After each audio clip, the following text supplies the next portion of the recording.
2012 Ram 2500, 6.7 of course. Turbo extraction. I got the new Cheetah, Fleece Performance Cheetah coming. My turbo was giving me the actuator fault.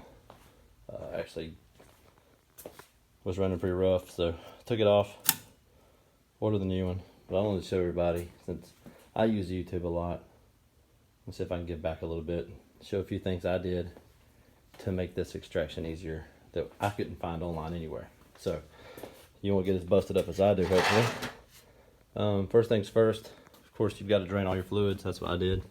Went ahead and drained oil, antifreeze, new filter. I got a new CCV filter because I don't want that oil getting back into the turbo.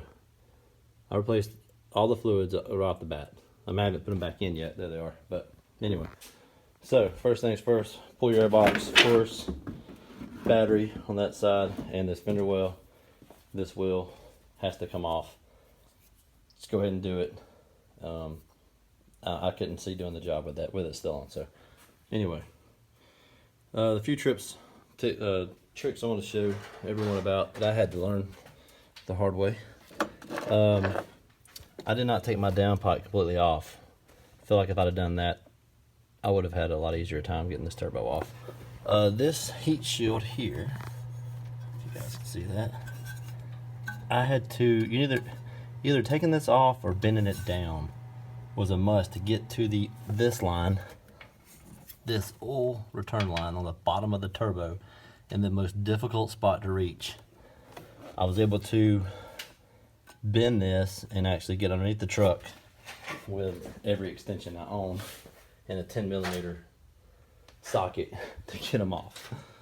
But that was the hardest part. Alright, so take the battery loose or out, drain all your fluids, remove the lines, like a 17mm I believe. It was really a piece of cake. That wasn't bad at all. The antifreeze lines in and out. The hardest part was the 4 bolts that mount to the turbo here. One stud stays in, I'll have to replace that I'm sure. But anyway, the back one, this back corner, and I'll show you what I mean and how I fixed it. So, if this light makes it worse. Anyway, right here, you can see that there is a bolt for the exhaust manifold that would not let the wrench get on this nut. So I had to take this loose, which is real easy, put the impact on it, spin it off, was then able to actually get the wrench on the nut here. That's the worst one.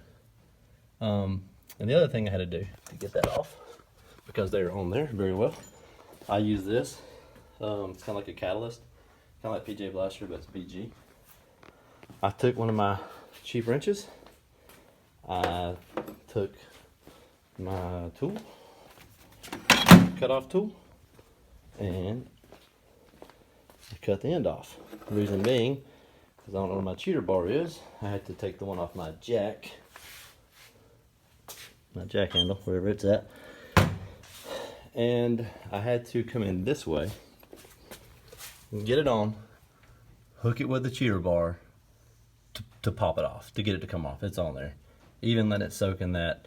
Now mine's rusty, so even letting it soak, it was very hard to get that off. But this, cutting that wrench and making it a way to slide a cheater bar on, made all the difference. So once that came off,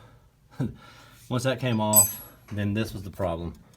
But I was able to bend this out of the way, which is really easy. There's probably a better way. There's probably a way to take this off, I don't know. But once I remove that oil line, it just comes right up to the top. Piece of cake. But don't know if it's going to help anybody or not, but I wish somebody had told me. So there it is. And I will give a full review on the new Fleece Cheetah when it shows up. Oh, something else I did take off. I took this off, the turbo, before I pulled it out of the truck. And I did that because I took it loose.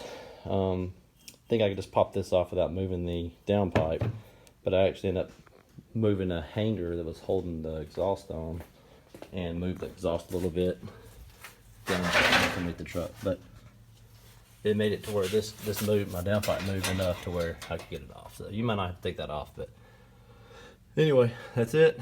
Hope you guys find some useful information, and I will actually film the install of the new turbo, and then I'll do a very good detailed review. So I've had this truck for almost 6 years now, and I think I can give a good honest review of if it's worth the money or not, because it's quite expensive, but from what I read, it's the best. So anyway, thanks guys.